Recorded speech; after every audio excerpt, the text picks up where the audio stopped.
mulher com voz é, por definição, uma mulher forte, de Melinda Gates.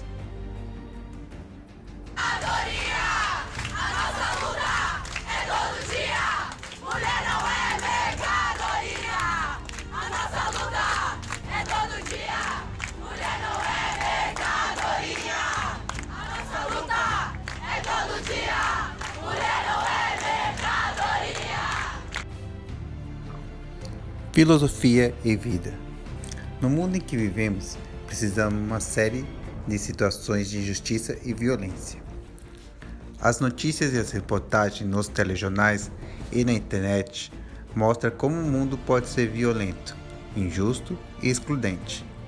Segundo a Agência Brasil, os casos de feminicídio têm aumentado e essa situação tem preocupado não só o governo federal, como os organismos internacionais, como a Comissão Internacional de Direitos Humanos. Segundo a Agência Brasil, no início desse mês, a comissão destacou que em 2019, ao menos 126 mulheres foram mortas no Brasil. Também foram registradas 67 tentativas de feminicídios, assassinatos de mulheres, em razão de sua condição de gênero. Este é um dos retratos da violência contra a mulher, mas outros grupos apresentam números também assustadores.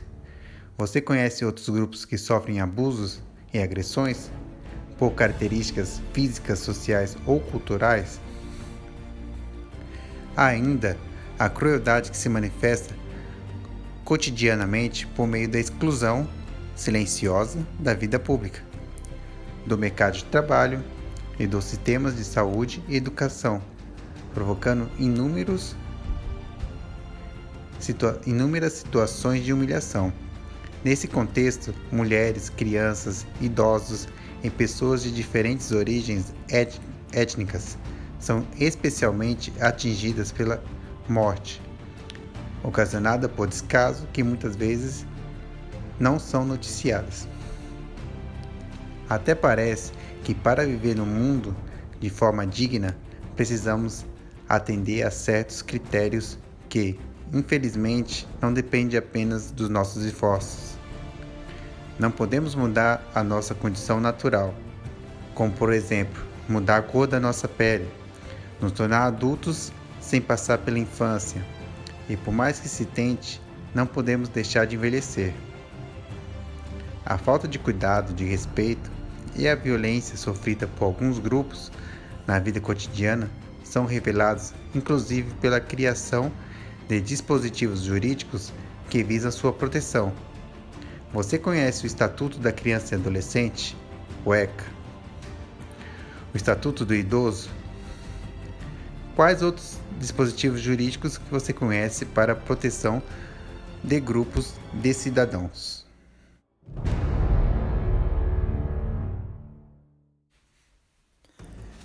No site Agência Brasil, que está abaixo no caderno do aluno, a procuradora aposentada e advogada criminal Luísa Eluf, que já escreveu 2 livros recontando casos reais envolvendo o assassinato ou a violência sexual cometida contra as mulheres, participou de debates para a elaboração da Lei do Feminicídio. Desde a sanção da Lei nº 3.104 de 2015, o feminicídio é classificado como crime hediondo. O crime de feminicídio tinha que ser tipificado para dizer por que as mulheres estão morrendo. Seguros de automóvel têm desconto para mulheres porque elas não morrem na direção. Elas morrem na casa delas, morrem namorando e no momento que se separam do sujeito, ou quando ele acha que ela está saindo com outro homem, argumentou. Para a advogada, o brasileiro tem a convicção de que a mulher é uma coisa que lhe pertence. Temos que tornar visível essa calamidade. Agora estamos dando um nome, aumentando a pena para os homens que matam mulheres por questão de gênero.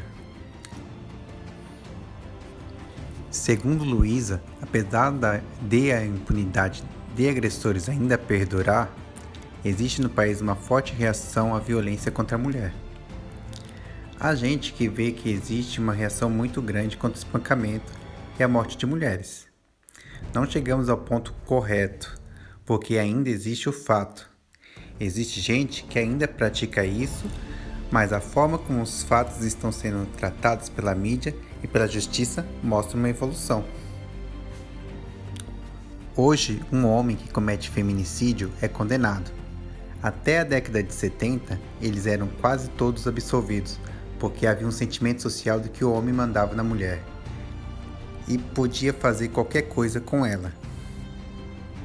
Olá, alunos, tudo bem? Falar sobre filosofia e vida é falar sobre empatia e alteridade. Empatia é a capacidade de identificar com outras pessoas, a fim de compreender o que ela pensa, né? De forma que você vai sentir como ela se sente, trata de compreender o seu emocional. Para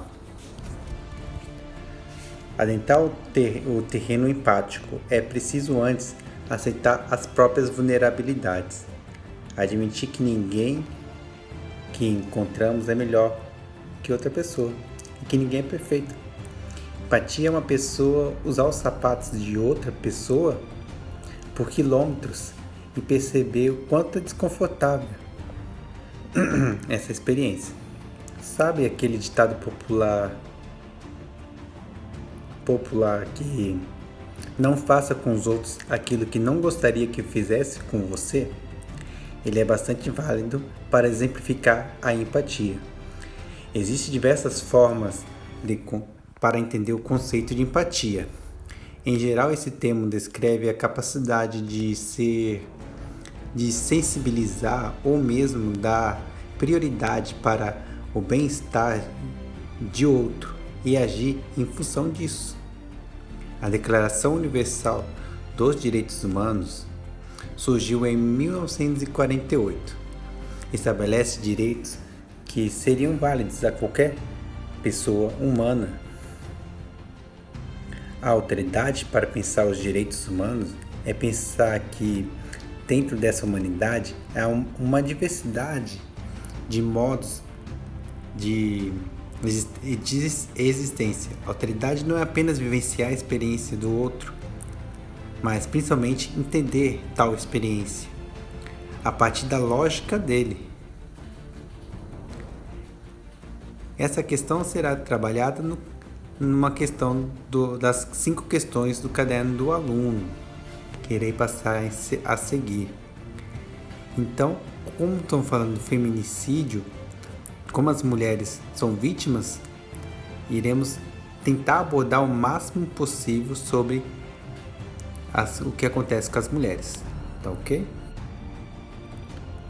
Tema: filosofia, política e ética.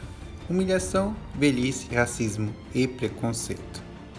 Aqui está a seguir as 5 questões que iremos abordar. Primeiro, você já presenciou casos de preconceitos ou discriminação contra alguém? O que você pensa em relação disso?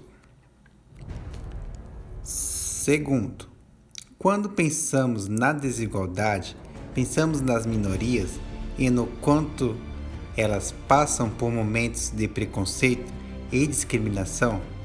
Converse com os seus professores da área de Ciências Humanas e formule uma definição para o termo minoria social. Terceiro, pesquise e registre o significado das palavras destacadas no quadro alteridade e empatia. Eu falei no vídeo, só vocês colocarem as definições faladas, tá ok? A partir do resultado da pesquisa, responda por que a palavra empatia e alteridade deve adquirir mais importância no mundo contemporâneo ou mundo atual. Reflita sobre as questões disponíveis nos quadros a seguir. Converse com seus colegas e em grupo a partir de experiências de cada um. Elabore um diálogo para cada questão. Existe racismo no Brasil? Vamos lá. Como os idosos são tratados? Há diferença entre ricos e pobres? Depende do esforço de cada um? Em falar nisso, tem um exemplo dessa semana do Matheus, entregador do iFood, que foi maltratado em condomínio por um cara soberbo, né? Vocês podem usar isso como exemplo, né? Mas pode outros exemplos também, claro. Os papéis sociais assumidos por homens e mulheres sempre foram os mesmos? Essas são as 5 questões, mas vou pedir como complemento que vocês façam um texto falando sobre o feminicídio. Situações que vocês vivenciaram ou ficaram sabendo por meio da mídia ou por proximidade, sejam vizinhos ou parentes distantes. Por hoje é só e agradeço a atenção de vocês e boas atividades.